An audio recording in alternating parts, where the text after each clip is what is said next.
It's just really, really good to be here. I'm just truly honored to be here because I know who I'm in front of, and I'm in front of the folks that are going to be on this stage one day and many other stages. But just so appreciative of the invitation. I came last year and I spoke a lot about agriculture and the things that are happening in Mississippi, and I tell you, it is a great privilege and honor to be your Commissioner of Agriculture. I say it is the best job in state government. I have so much fun doing this. Of course, we're full-time farmers, and that's what we do for a living. I live on a farm. We live down at Brookhaven, and we run the sale barn, the stockyard. Every Tuesday is sale day. So I get to be in Brookhaven with my cows, and I commute to Jackson and other parts of the state, just like today to Starkville, and I'm leaving here going to Cleveland to the Delta Council. But I wanted to talk to you today a little bit about farming and the things that are happening in Mississippi because, you know, it is Mississippi's #1 industry, and almost 25% of all the jobs in Mississippi are related to agriculture. And so there's some good things happening there, but I also want to talk to you about just being who you are and advancing to the person that you're going to be. And this is such a good step right here. When I say I feel like I have the best job in state government, I truly mean that. And I just think of the last few weeks of where I have been and the opportunities that this has afforded me. Of course, we had the tornado down in Louisville, just south of Starkville right here, and I was there actually yesterday. That was my third visit there because we had a lot of poultry farmers there that their poultry houses just got completely demolished and blown away in the tornadoes.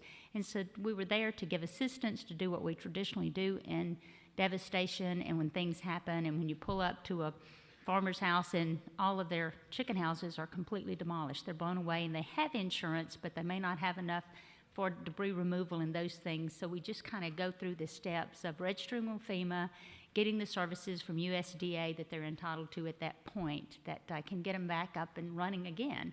And I tell you, there's no one any more resilient than farmers. There's a poultry farmer south of here, his name is Charles Wilkes, that I got to go on his farm yesterday, and that was not my first visit there. I'd been there before. And this guy is such a visionary. He and his wife and 2 children, they had parked a double-wide mobile home out down close to their chicken houses, and his wife was a 5-year-old kindergarten teacher. She had quit teaching to come help him run the poultry houses because it's a huge operation. But before they put that mobile home out there, he put in a storm shelter. And we're just talking a small shelter in the ground that could comfortably fit 4 people. Just said, you know, I know mobile homes aren't safe during disasters and tornadoes, so he put the storm shelter out there first. He said when he got the warnings of the tornado that was headed this way, that they walked out the door and they said, okay, we think it's time to go get in the shelter. They went and got in the shelter, and he wanted a front door and a back door to one. I'd never really seen a 2-door shelter that would hold 4 people. But he pulled the lid down and he put the pin in. They were there 3 minutes when it blew their home away. They were in that shelter 3 minutes. He came back out and he saw that everything was gone. He had his wife and his 2 children there. He went and down to the chicken houses not far away, about a half a mile, and he saw that they were demolished too. Now this guy got on his tractor that he still had, and he started leveling the grounds, preparing for the new houses that day. I went out there yesterday. He had all the beds ready. He had his corner post being set. He's ready to rebuild. And I thought, you know, this is the resilience of a farmer, to come out of that shed and to do that. That says a whole lot. This last week, I had the opportunity, we had a meeting in Austin, Texas, to go over and meet with other ag commissioners throughout the country. And one of the reasons that we were there, they wanted us to go tour the Texas-Mexican border. You know, the problems that they have down there, they wanted the rest of the country to see. Can I get you to hold that? Oh, yes, sir. It doesn't quit vibrating and it distracts me a little bit. But we went down, we were in Austin, that's the capital of Texas, very beautiful capital, and Todd Staples is currently their Commissioner of Agriculture. And he said, Cindy, we want to take some commissioners throughout the country down to the border. We want you to see what we deal with every day down there. And, I thought, great. I knew there are drug cartels down there. I knew it can be a dangerous place. And I remember reading about the Marine just a few weeks ago that went across the border and gotten, a lot of trouble because he had his handguns because he was a Marine, legal guns. And he was put in jail. And I thought, this may be a little dangerous, maybe a little interesting place. But I wanted to go see firsthand for myself what it was about. We got down there and we went down into Mission, Texas. The minute I got out of the vehicle, and I think there were 8 other Commissioner of Agriculture, all the Gulf states were very interested in it. So when we got out of the vehicle, they immediately put a bulletproof vest on me. They said, do not take this bulletproof vest off. We got down to the river, the Rio Grande River, which is the border there, and we got in a boat that was a Texas Highway Patrol boat. And I thought, it'd be amazing to see a Mississippi Highway Patrol have a boat. It was just a little different. This boat had machine guns mounted all the way around it. It had ballistic shields all the way around it, so it would reflect any bullet fire that we might come in contact with. And I thought, okay, Hyde, you were in Brookhaven, Mississippi, minding your own business, and now you're in a bulletproof vest, and you're in the Rio Grande River on the Mexican border. What am I thinking? But such a great opportunity.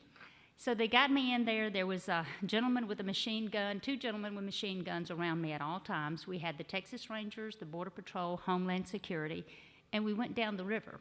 They were telling us that the night before, they captured 1,400 illegals trying to come into this country in one night. 1,400 is just what they had captured the night before. They had found 7 floating bodies with no heads in the Rio Grande River. This is just stuff you don't really read about, but it's just so common of things that are happening there. There was a farmer that said one of the drug cartels came on the U.S. side on his land and said, you need to disappear for a week because I'm bringing my goods in here, and if you don't leave, I'm going to kill you.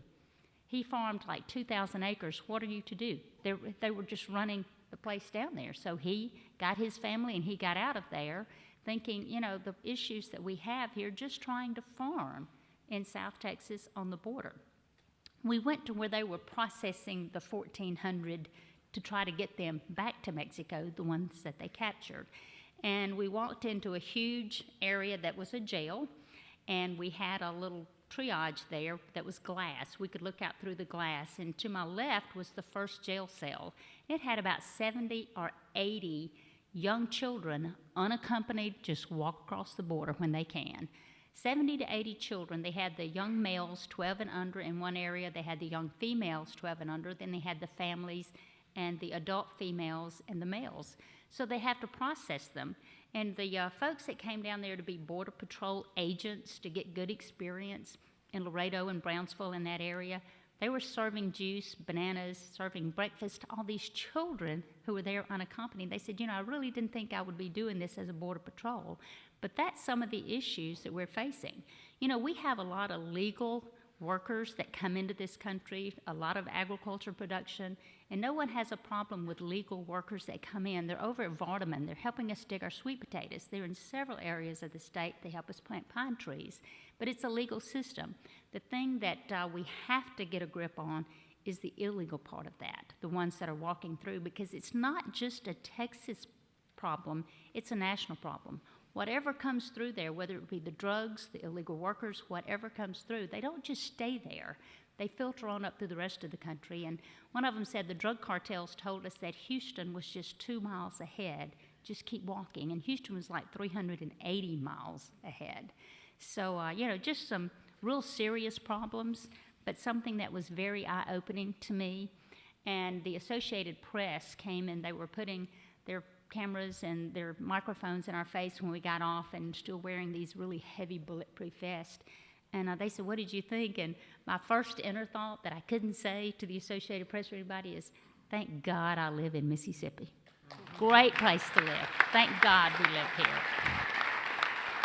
But certainly, need to address the national issues. But I guess as a mother, as a resident, and as somebody who loves being at home, it sure was nice to come home and to know that we live in this wonderful state that we live in. But certainly willing to help with other problems. One of the things that I wanted to talk to you about, and I actually made some notes. I never go to the podium with notes. I made some notes this morning. They're not very clear notes. But this was important, and it was some things that I wanted to share with you since I had the opportunity to be in front of you this morning. And because where you are today says so much about you, I just want to applaud you for that, applaud you for being here and being a part of Boy State. And I just want to encourage you to never stop applying yourself. You know, now you're defined. You're defined as someone that has been to Boy State. That kind of separates you from the rest of the individuals in this state. You know, you never stop applying yourself to learn, to make the world better for yourself and for the people you share it with. You know, you've always said if you're the smartest one in the room, you're in the wrong room. That is so true. And I just encourage you to follow that because, you know, you have the rest of your life ahead of you, and life is so very short. And I just, I say all the time, be afraid of a life that you never lived because you were too afraid to take the next step.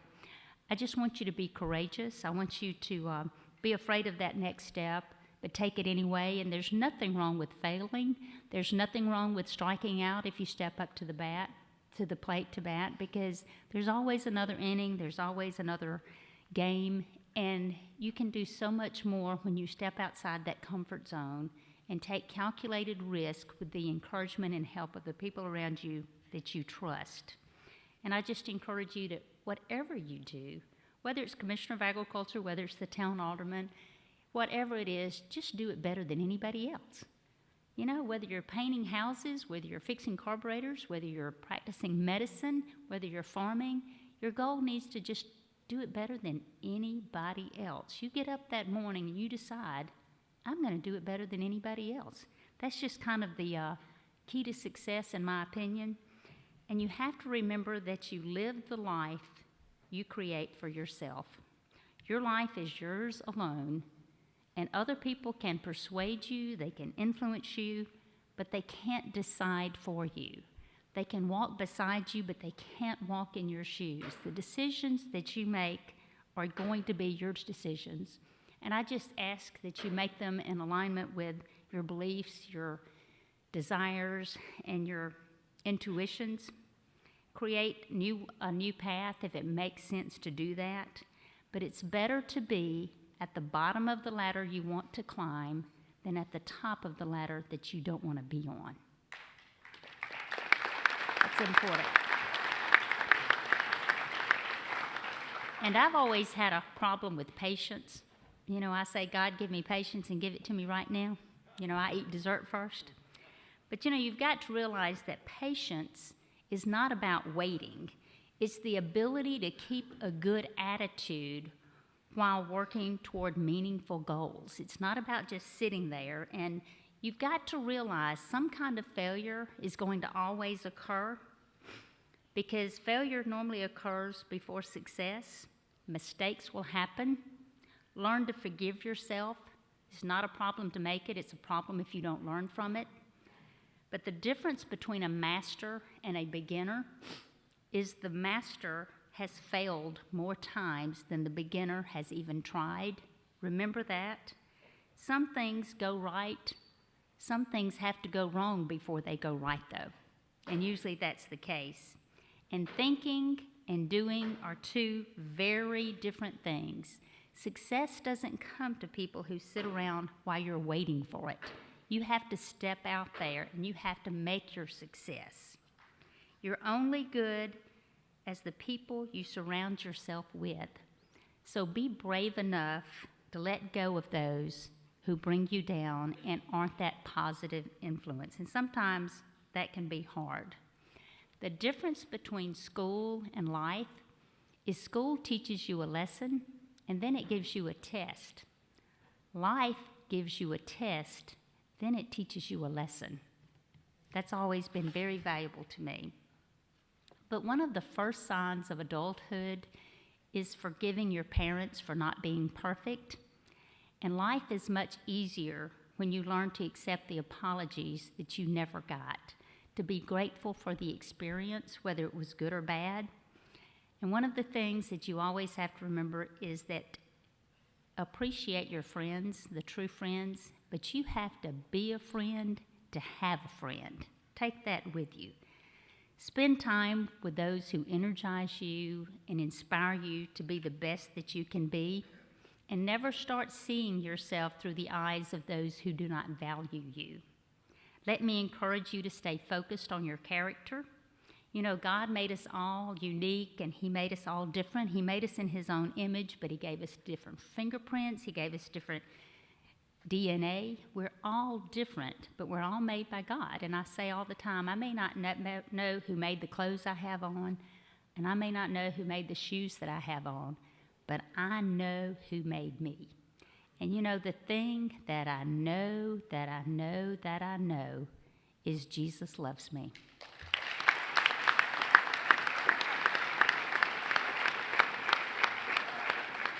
I also want to share with you that what you own is not who you are. You know, whether you have the right sunglasses or the right vehicles, it doesn't make you the right person. Only God can do that.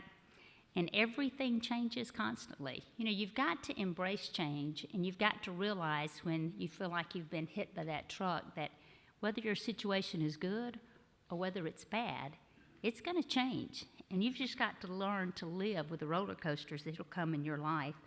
But happiness never comes to those who do not appreciate what they have when they have it. So when you have those good times, you need to just say, you know, this is a great day. I have a good life. I have supportive people around me, and I'm enjoying it for the moment. I realize today is that day, that today is special, and realize to appreciate that while you have it. And that's what happiness is about, is enjoying the moments that are positive in your life and the things that you're doing to continue to make them positive. I just ask you to live a respectful life, because the choices you make sure they're the right choices for you. And as time passes, you can enjoy the relief of sound judgment instead of the regret of mistakes and not being prepared. So respect your life, respect your body, respect those that are around you. So what I'm saying is life can be very, very hard, and you need to be very, very prepared. And part of what you're doing this week is part of that preparedness. And you know, Facebook and Instagrams never really go away. They're always out there. You need to be comfortable with that. You need to know that what you've put on there or what you've sent is always okay, that it's not something that is going to come back to bite you, because employers and a lot of people now check those things. I know that I do. But it truly is an honor to be here. I love serving in the state of Mississippi. I love serving in this statewide position, and to get to work with the farmers and the ranchers of this state. You know, we have the safest, most affordable food in the world right here in this country. Isn't that a great thought? We spend less of our income on food than many other countries. We spend less than 10%, while other countries sometimes spend 50% of their income on food. So, you know, I always say, when you sit down to eat, first thank God and then thank a farmer, because they made it possible. That's just a good thing to live by. You're so kind.